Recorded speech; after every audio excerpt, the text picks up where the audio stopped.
So the start of this video sounds like I'm in a damn wind turbine. I don't know why. I don't know how that happened, but hope that you guys can ignore it. That's pretty much about it. I just wanted to tell you guys that it gets better after the intro. You can still hear it a little bit in the background. I don't know what was going on, but yeah, just thought I should tell you guys that. Yeah, enjoy the video. What's going on, everyone? It's Omega, and welcome back to the channel. Today we're going to be talking about the GTA 6 YouTube channels. Ah, yes. The GTA 6 YouTube channels. You know, I thought that GTA Online would have died a long-ass time ago, but it seems to have lasted a lot longer than I would have originally thought. Seeing as GTA 5 is going to be ported to the PS5, yeah, this game is just refusing to die, apparently. And the only thing really keeping it alive is GTA Online. And the other thing is these really clickbait YouTube channels. You probably have heard of them because I think pretty much every commentary channel on the face of the planet has probably made a video on channels like Mr. Boss for the win. But I thought that I can't be a commentary channel without these videos here, so I thought why not finally make one. If you don't know who Mr. Boss is, this man has 2.9 million subscribers, so he's a pretty damn big channel. But if you look at the views and just the videos on his channel, this man's channel is it's pretty dead, to say the least. He pretty much just makes the same old videos pretty much every single day, pretty much saying that GTA 6 is coming, most of them being 10 minutes long, just abusing the YouTube system to get that free ad revenue. But I gotta respect the hustle. People are clicking on his stupid ass videos, so I guess who's winning at the end of the day and who's losing. But that's not to say that he isn't an absolute piece of shit for doing it. So today we're going to be taking a look at some small snippets from a couple of his videos here.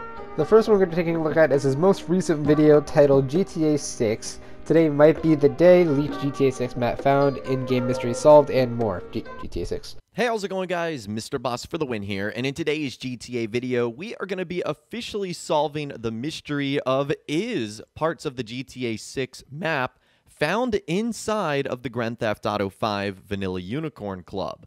Because there was a post that blew up about a week ago on the GTA 6 subreddit. It was a post that has, at the time, almost 600 upvotes, and it was potential hint to the leaked map in the GTA 5 strip club. And this has obviously generated a lot of discussion, but people were optimistic. Because remember, there were pictures of Grand Theft Auto 5 in Max Payne 3. So would it be really surprising if Rockstar ended up doing the same thing here? So because of that, the plot has thickened a little bit, especially with the new pictures of the leaked map or rumored map. People are trying to put together as many clues as possible here.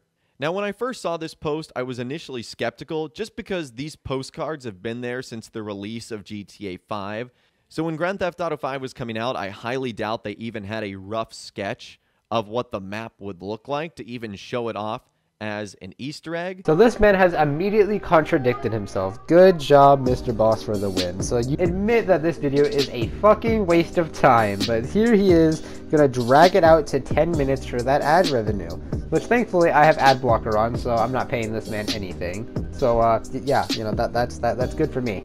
Now, nothing is outside of the realm of Rockstar's possibilities. What you just said right there is outside of Rockstar's possibilities. I doubt that they would have implemented these images into GTA 5, because I doubt that they even had plans to make GTA 6. If anything, it would have been better to show teasers of Red Dead Redemption 2, but they didn't do that.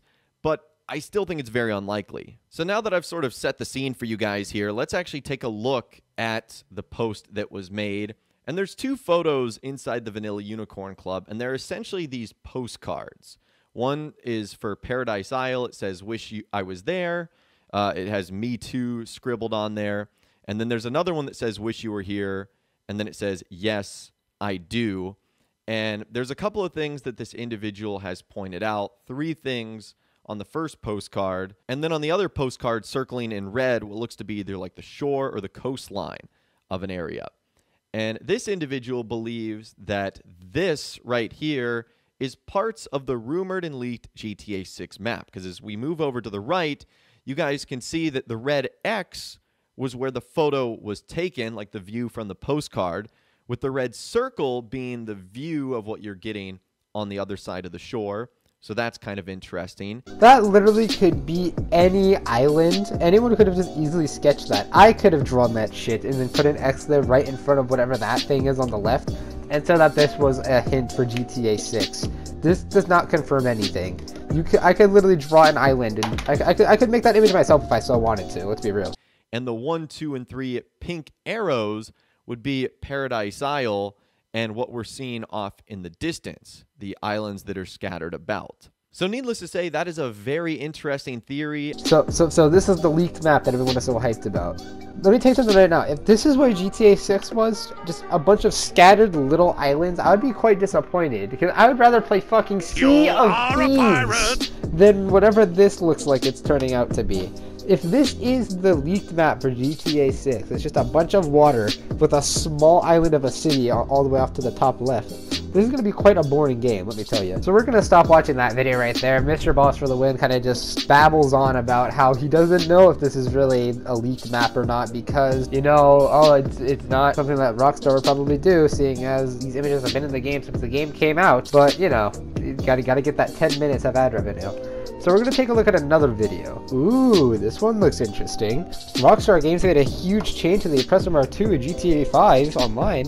Holy shit, did they finally remove it? Look at that thumbnail, it says it's recalled. If you don't know about GTA Online, this fucking vehicle has been a pain in the ass for years, okay? Let me tell you, this thing basically is a get out of jail free card and basically is a griefer's best friend. So, yeah, it's one of the main reasons why I stopped playing GTA 5 online consistently. We'll say that. I play it like once every like 2 months just to drive around a little bit. Like the gameplay I think in the background was the first time I've opened this damn game in months. So, I mean, yeah, let's see this amazing video on how the Oppressor Mark II was removed.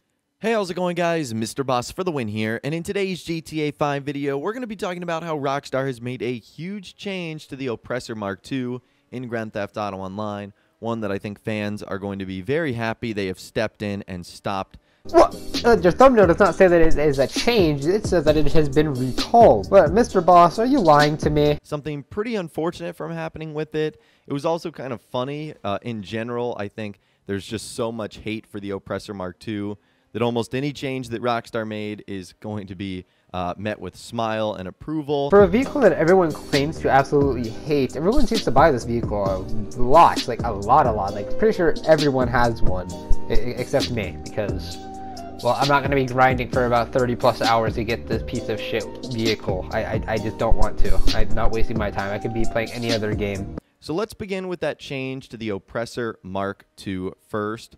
So it looks like over the last week or so, Grand Theft Auto Online players were riding invisible hover bikes.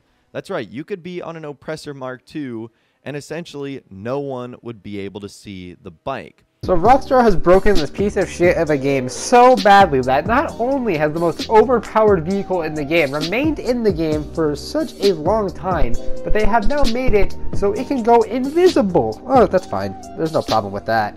You know, people can now just grief without being seen. Mr. Boss, you've made me sad here today. You've lied to me. You know, you said that the vehicle is gonna get removed from the game, and all they did was fix a broken glitch. That's all they did. But yeah, that's gonna be the end of us checking out his videos. But I just want to go on a little bit of a side rant here about the Oppressor, because I've gotten back some memories of how much of a pain in the ass this vehicle was just by getting reminded of it. So for those of you guys that haven't played GTA Online, I want to tell you guys why this vehicle is so broken. Let me tell you, okay?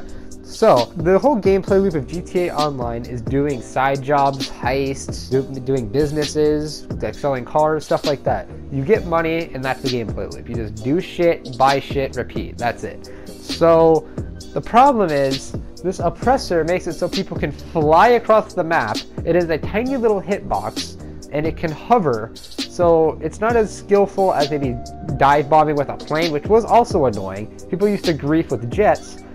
But here's the thing, people are able to just grief freely with this thing. And yeah, sure, you can turn on passive mode and not get shot by them, but you can't turn on passive mode if you're doing a business transport thing. So you're pretty much free to just be attacked. And you want to know the worst part?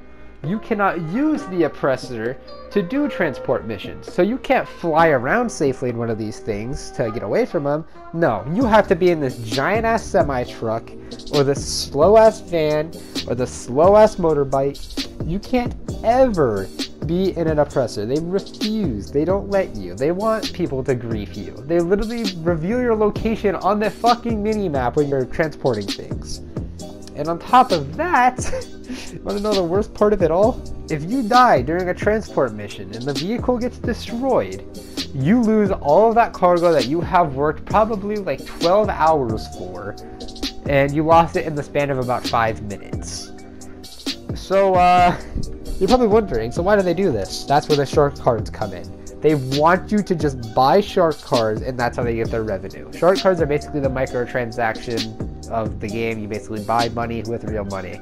So, yeah, that's pretty much the side rant over. So that's going to be the end of today's video. Hope that you guys enjoyed it. GTA Online sucks. Mr. Boss for the win is even worse. And I'll talk to you guys later. Goodbye. Have a nice day.